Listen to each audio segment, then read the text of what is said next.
Um, but I'm using different names. And it didn't like this because one thing, okay, let's do this one more time. If I do this, and I can just say Alt P, and instead of naming anything, this better work. I'm going to be real embarrassed if it doesn't. Just put some numbers in there.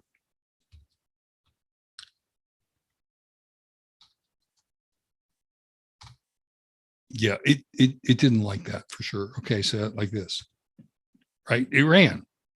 Okay, so you do, the names do have to match. I misspoke, but you can leave them out entirely as long as you put values in the right order. Okay, so if I reverse these 10 and 100, it would think that monthly investment was $10 and the yearly interest rate was 100%. Okay, so I did misspoke. It does have to be the same. I'll check on that later because I thought that it didn't. Okay, so that's that. So what else can we show you? Okay, so this shows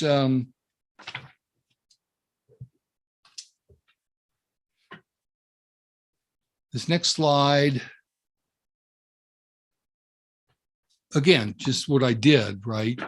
I entered numbers in there. Note that, again, I just entered 2 numbers in there. I didn't enter anything for any number for years. And you can do that because it knows years has a default value, or you could override years. Years, the default value is 20, but if I call it like this, it's going to make years 10. Okay, so the names, you know, and I don't think it has to be a complete exact match of the name. I think you can just have a string that matches part of the beginning of the name, but I'll have to check. I don't want to do it now. I know you can do that in R. It doesn't have to be the same name, but it has to match part of the name. But let's hold that off. I'll try and figure it out by next week. Okay, so that's that. Or you could do this. Notice the order of the arguments has changed here.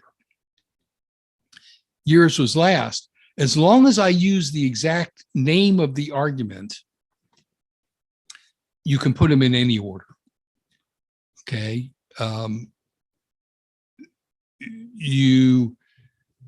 It matches on the exact match first. Then it looks for a partial match, I believe. And then if you don't have any named arguments, it just puts the values in there matching by position. Okay, but if you do it like this, you can mix up the order of the arguments if you want to. Okay, so that's that. Okay, so let's look at local and global variables, and this is on slide 19.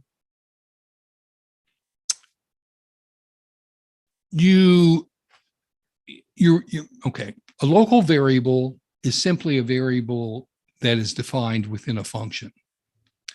And you'll notice here that, okay, so this is a very simple program. It is a program. What happens here? Well, we have this little magic snippet that calls main.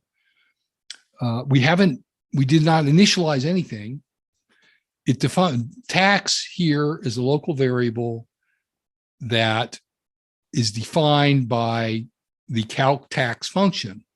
So in this line right here, it'll come up here and it'll call calc tax, and it'll be 85 times 0.05. So the tax here, which again is local, the value of this one up here is not related to the value of this one. Okay, this is a little bit sloppy, but it's meant to demonstrate that local variables only have scope within their own function. That's the point here. What does that mean? Well, remember we talked about workspaces. We talked about the global workspace, which is this partitioning off of your random access memory at the very top. Anytime you define and execute a function, it opens up another workspace that is named, the workspace is the function name. And that workspace is isolated from the other functions and only exists for an instant while the function is running. So when we call main down here, tax doesn't have any value because the value of this tax is going to be defined by calling this function with 85 and 5%. And it's going to return tax here. Okay. No, so yes, that's right. It's going to return this value. Here, let's run it and see what happens. Okay, so we got tax is 4.25. Let's go back to the slide.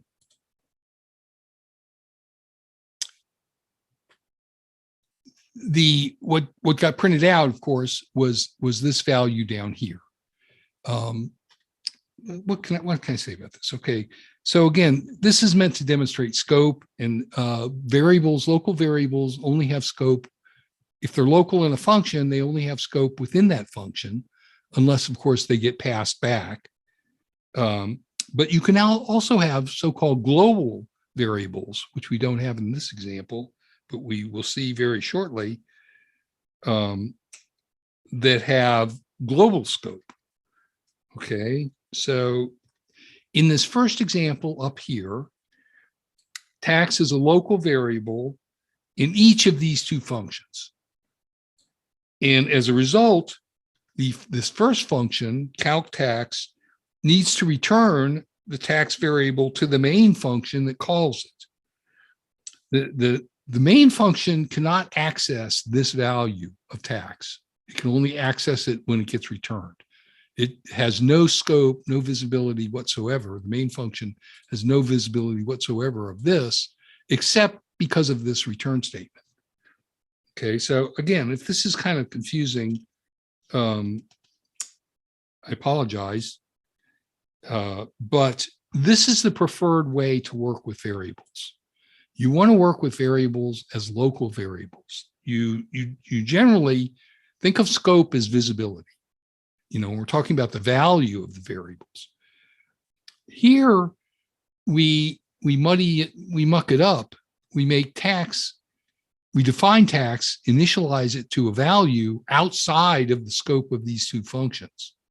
So here we have tax as a global variable, which is 0, but we have this function, this first calc function is going to change it, and it changes it with the global keyword. Okay, so what I said about functions having local scope is true, but with at least one exception, and that is if you reference a variable inside a function, like we're doing here, we reference tax inside this function, it doesn't know what tax is. Tax is not defined. So we should get an error, right? Tax is defined here, not here. This line should throw an error because when it sees that, it doesn't know what it is. So why didn't we get an error? Well, if there's a named variable inside a function and on that line, it doesn't know what it is, it will look up, so to speak, to the global workspace, right? The scope of this function is only in the function, but if it needs more information about a variable that it can't find here at this point, it will look up here. And we actually change the value of tax at this point. Okay, so what's going on here? Okay, so again, we have, when it's calling this, tax is 4.25. Here, let's run this and see if it works. Oh, I don't think I have this. Yeah, I don't have the script. the point is calc_tax, because we use this global keyword inside this function, can access the value of it out here. And it can access it and it can change it. Which is not a good idea. Okay, if you start having global variables that are accessed by more than one function, weird things can happen. You can have, I forget what the term is, but you get kind of pollute the value. You don't know what the value is going to be if it's called by a bunch of different functions, and it's not good practice. It's just not, you don't have good control. You should generally just use local variables. Okay, so now this is different, and this is an acceptable use. The previous one you should never do. Okay, using uppercase to define you're not defining a global variable, you're defining a global constant. Okay, so this will not be changed by any function. In this previous example, you can poke a different value into this because it's lowercase. But if you do this, it can't be changed. Okay, and this is okay to use if you know the value of this is never going to change, and you want it to be accessible by a lot of different functions. Instead of coding it over and over and over again in the functions, you can just code it and the value in one place in the global workspace. And then you can access that value anywhere in any function. Okay, so this is sometimes called shadowing, where we have a local variable that shadows the global variable. And again, the terminology is not so important, but shadowing occurs when the local variable has the same name as the global variable. Now here, the statements in the calc_tax function refer to this local.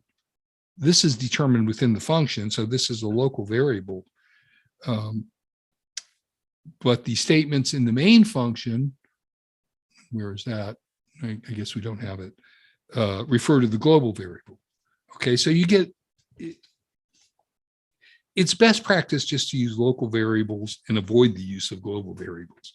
But we'll see a program later, guess the number, if we get to it today, that makes effective use of a global variable. And you can change that value alone, and it can be accessed anywhere. Okay, here's another program, and it doesn't have a shebang line, but we'll forgive that.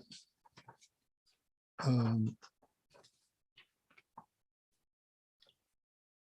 this is a standalone program, and we've got it. Let's run it.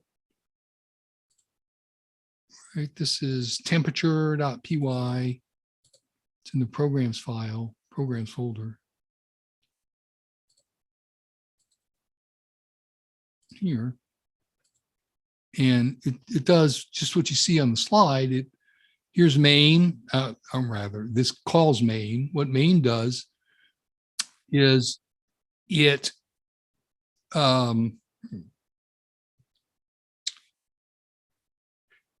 we're going to use this program, temperature.py, as a module. And it consists of two functions, 2 Celsius and 2 Fahrenheit.